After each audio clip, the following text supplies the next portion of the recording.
আল্লাহ আল্লাহ আল্লাহ দোস্ত তোর এই অবস্থা তোরা না কইছ আমি চাকরি দিতেছি তুই রিক্সা চালান শুরু করে দিছ দাঁড়া মামা। কি রে মামা তুই আবার ভাড়াও দিলি কাহিনীটা কি কত আরে থাম তো, গুলিস্তান থেকে এখানে আসবো, রিক্সা ভাড়া চাই 100 টাকা ভাড়া।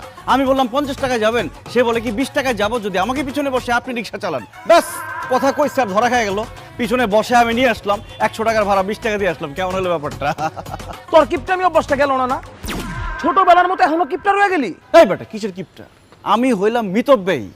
যাই হোক আমি কিন্তু এখানে বেকার থাকতে আসি নাই, আমার মাথায় প্রচুর বুদ্ধি। আমার জন্য কাজ কামের কি ব্যবস্থা করছো সেটা কো।